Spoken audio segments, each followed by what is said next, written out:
Apache woman with 3 children. Can we warm ourselves? The cowboy's response changed everything that night. Watch till the end for the powerful message. True-style frontier stories, the night pressed down on the plains like a heavy weight.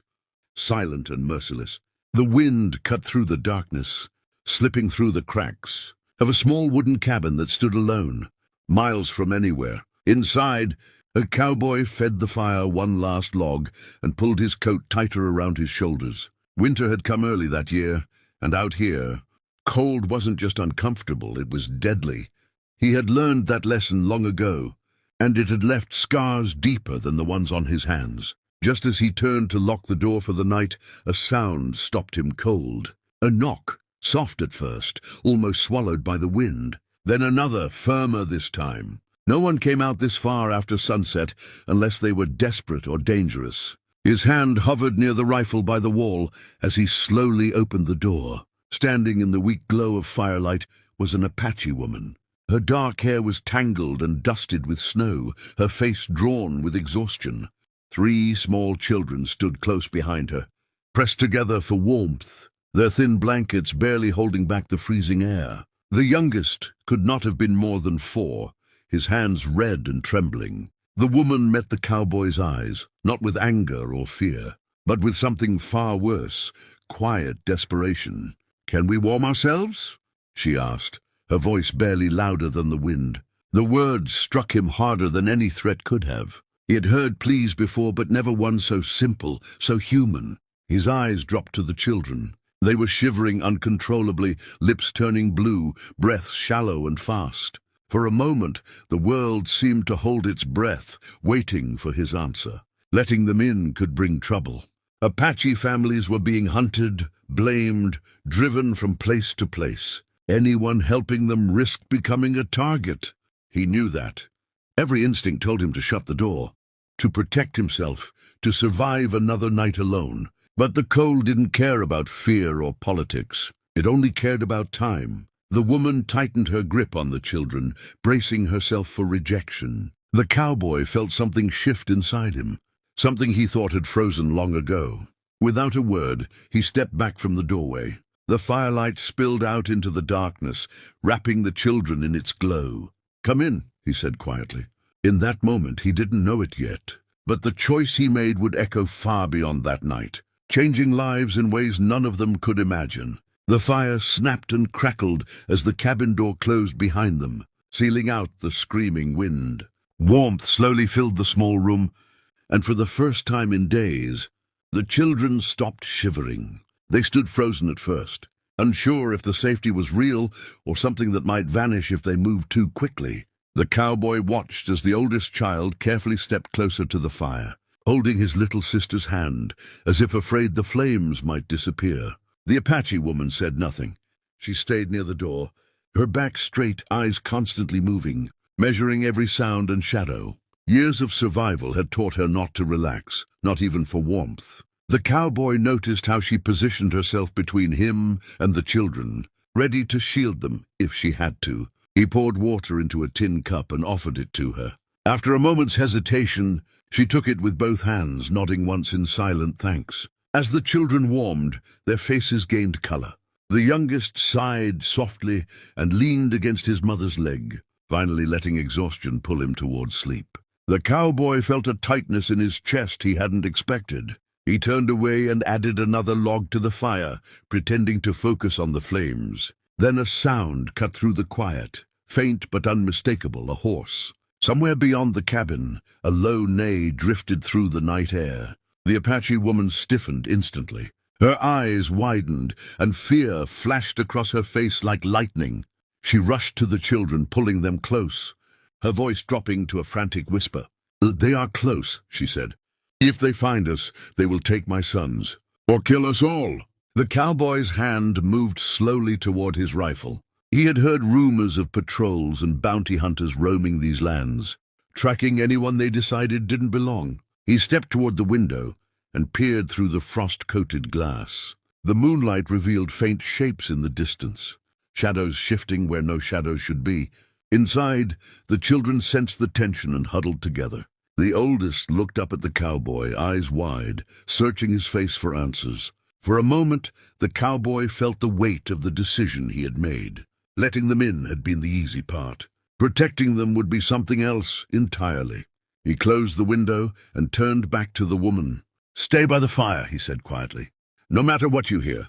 The wind howled again, masking the sounds outside. But the danger was real and moving closer. The warmth in the cabin now carried a different kind of heat, the kind that comes before violence. The night was far from over, and whatever waited beyond, the door would test just how far. The cowboy was willing to go for four strangers who had asked for nothing more than a moment of warmth. The cowboy eased the cabin door open, just enough to peer into the darkness, the cold biting instantly at his face. Moonlight stretched across the snow-dusted ground, revealing fresh tracks circling the cabin, horseprints recent and deliberate. Whoever was out there wasn't passing through. They were searching. He closed the door slowly, careful not to let it creak, and rested his back against it for a moment, listening to the distant sounds of movement beyond the trees. Inside, the Apache woman watched him closely, reading the tension in his shoulders before he spoke a single word. The children had gone quiet, their earlier relief replaced by instinctive fear. The fire continued to burn, but its comfort now felt fragile, like a promise that could shatter at any second. "They are hunting us," the woman said at last, her voice steady but heavy with truth. She moved closer to the fire, not for warmth, but so the children could hear her. "My people were attacked before dawn. Those who ran were followed. Those who fell were not spared." Her eyes lowered, and for a moment the strength in her posture cracked. "Their father died buying us time." The words settled into the room like ash. The cowboy felt his jaw tighten. Loss was a language he understood all too well. He had buried a wife and child years ago, victims of a fever that swept through the plains without mercy. Since then he had learned to live alone, believing isolation was safer than attachment. But standing there listening to her story, he realized safety had never protected him from pain, only from purpose. Outside, a branch snapped. The woman flinched, instinctively pulling the children closer. The cowboy moved between them and the door, lifting his rifle with quiet resolve. He didn't know how many were out there, or how desperate they might be, but he knew one thing with absolute clarity. He would not hand these children back to the darkness. "No one touches you tonight," he said, his voice low and certain. The oldest child looked up at him, disbelief and hope mixing in his eyes. The woman studied the cowboy's face, searching for doubt and finding none. Slowly, she inclined her head, not in submission but in trust. The cowboy checked the rifle, counting the bullets, measuring the odds. He positioned himself near the door, where the shadows were thickest. Every sense sharpened. The cabin, once a lonely shelter, had become a line drawn in the snow. As the night pressed closer, and the silence outside grew tense and unnatural, the cowboy understood that whatever happened next would define more than just survival. It would decide what kind of man he truly was. The first gunshot shattered the silence just before dawn, echoing across the frozen plains like a warning to the world. The cowboy fired from the doorway, the rifle's recoil slamming into his shoulder as a shadow dropped in the distance. Horses screamed, men shouted, and chaos erupted in the darkness. Snow kicked up as bullets tore through the night air, but the cowboy held his ground, moving with calm precision, born from years of hard living. Inside the cabin, the Apache woman shielded her children, whispering prayers she barely remembered. Her body curved protectively over them. Every shot made her flinch, yet she did not scream. She trusted the man standing between her family and death, even though she had known him for less than a night. The fire burned low, casting long, trembling shadows on the walls, as if the cabin itself were holding its breath.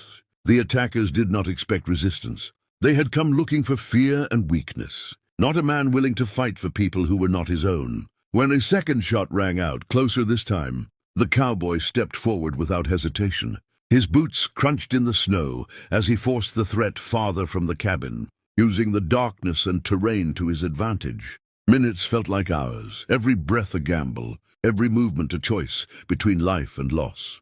Then, as suddenly as it had begun, the noise faded. Hooves thundered away into the distance, swallowed by the vast emptiness of the plains. The cowboy remained still for a long moment, listening, counting the seconds, waiting for any sign of return. Only the wind answered him. When the sun finally broke the horizon, pale light spilled across the land, revealing the quiet aftermath of the night.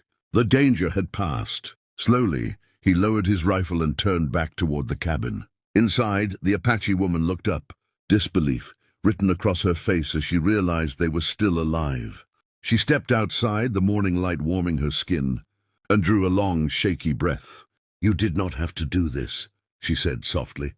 The cowboy shook his head. "Sometimes you do," he replied. The children emerged one by one, blinking against the sunlight, their fear replaced with cautious wonder. The oldest smiled for the first time, a small, fragile thing, but real. The woman met the cowboy's eyes, gratitude and sorrow mingling in her expression. "You gave us more than warmth," she said. "You gave us tomorrow." He watched them stand there, alive because of a choice made in a moment of compassion. That night, a simple question, asked in desperation, had turned a lonely cabin into a place of hope. And though the plains would remain harsh and unforgiving, something within the cowboy had changed forever. Warmed by a fire far stronger than any burning log,